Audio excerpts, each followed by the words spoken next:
I'm going to talk about something a little bit different in this one. It's your well-being as a musician, as a music student, as a teacher, as a human being. Your well-being comes before anything else.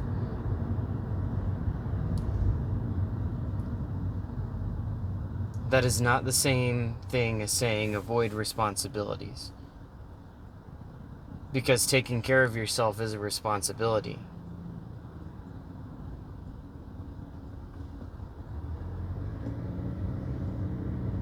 But taking care of yourself isn't avoiding responsibility. As a matter of fact, it's the opposite. Because you have a responsibility to eat right. You have a responsibility to exercise. You have a responsibility to get your bills paid. You have a responsibility to get good grades while you're in school. You have a responsibility to serve your clients as a business owner. You have the responsibility to be a positive force and a mentor for your students if you're a teacher, like I am.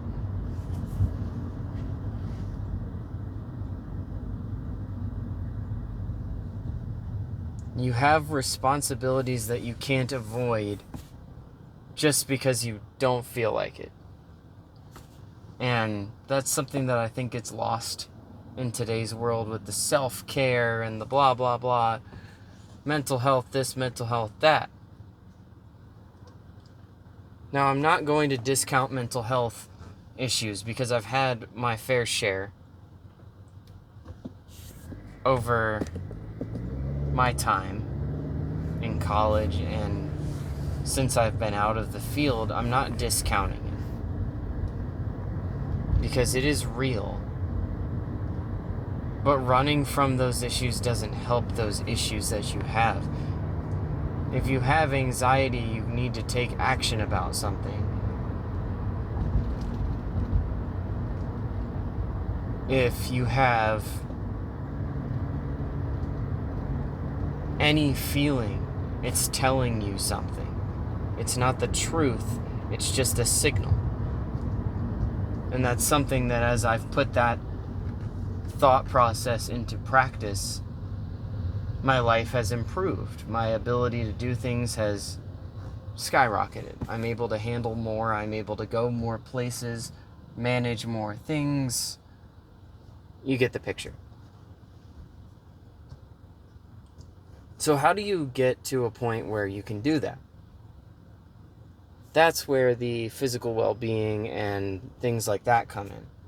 Got to make sure that you get some exercise, some form of that. I do weightlifting and I will walk my dog. And occasionally play basketball. That's my exercise. I lift 4 times a week. And I make sure that I lift 4 times a week. The harder one, being a freelancer and being out all the time, is diet. But there's ways around that too. You can meal prep. You can choose healthier places to eat food at.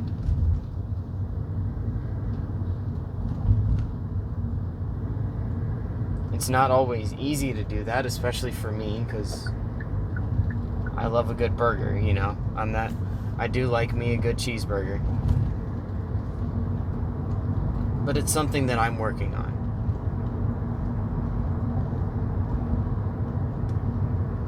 Your emotional health. Make sure that you're surrounding yourself with people that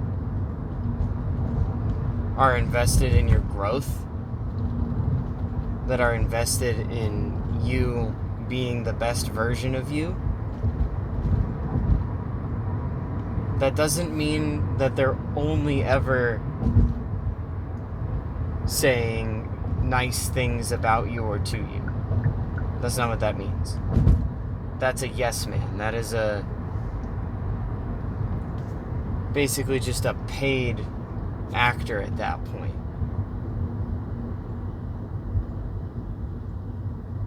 But if you have the right people around you, they are going to help you. They're going to find weaknesses in yourself that you didn't notice, and you're going to find that you can work on those things and be a responsible person too.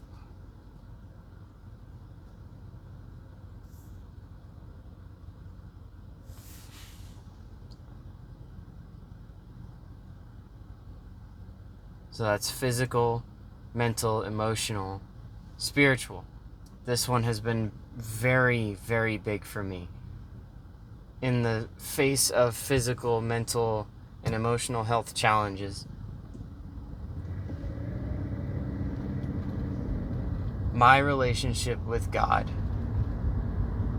has been the anchor and has been what has gotten me through these things to the actions that I've mentioned.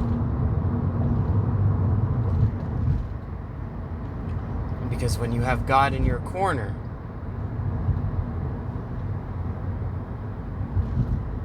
nothing can stop you. No weapon formed against you shall prosper. And that is true. That doesn't say that a weapon won't be formed, but it certainly won't win.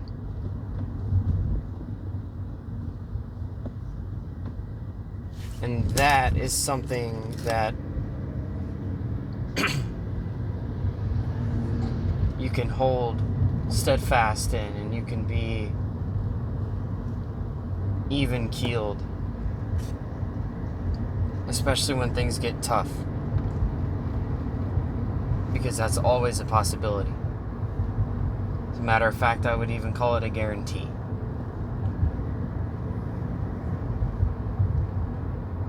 As far as that relates to music,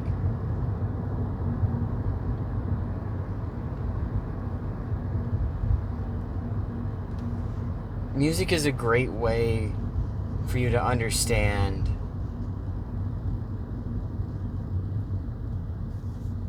your feelings. And that sounds kind of silly, but music makes us feel a certain way when we listen to it, depending on the music.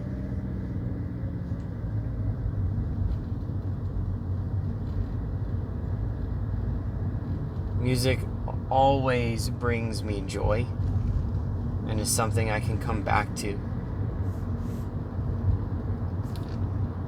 especially when things get difficult.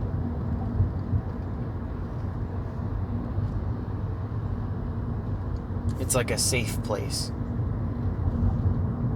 But when you do music for work,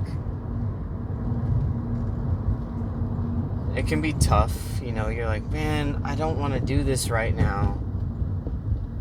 Until you remember why you do it.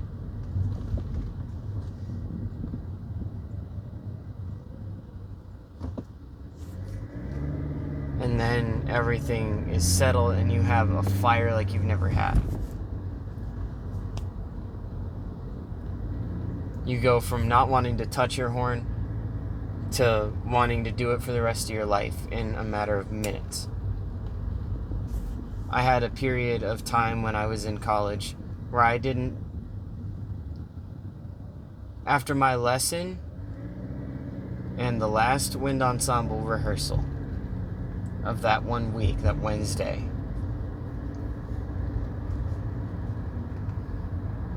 I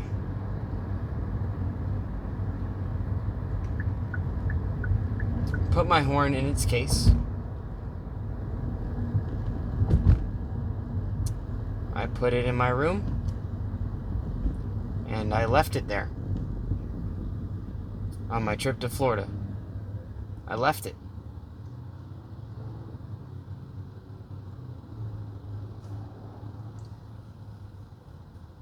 Because I decided I want nothing to do with this right now. I was in a really bad spot with music, and I put it away. Came back a lot more recharged, and from then on, anytime I had a break from school, the horn went away.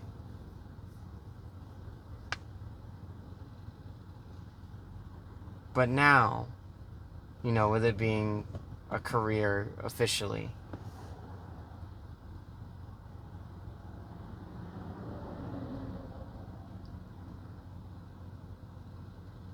you don't have to play all day, every day anymore to appease professors and things like that. I've honestly become a better musician the less I've practiced, which is kind of strange to say. But what I mean by that is that I've allowed myself to be more intentional with the practice and making sure that I do play at least 6 days out of the week.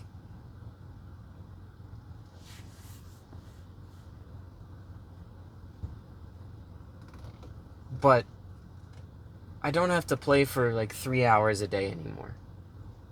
Some days, if I'm not feeling it, I do my fundamentals and then that's it.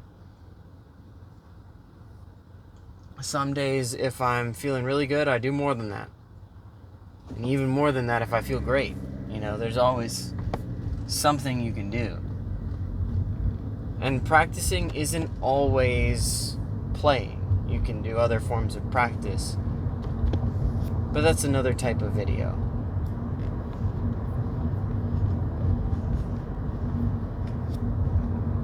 But taking care of your physical, mental, emotional, and spiritual well-being as a human being makes you better as a musician and a teacher, because you are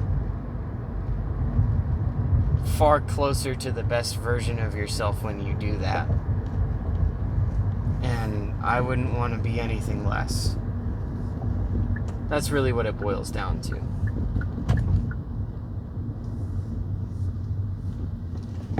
And is always something to think about. So if I were you, if I were a music student, I would take care of my health first. And all of a sudden, playing that euphonium or whatever instrument you play becomes really easy for you to do. Because it can be something that you love, not something that consumes you. Don't let it be your entire identity.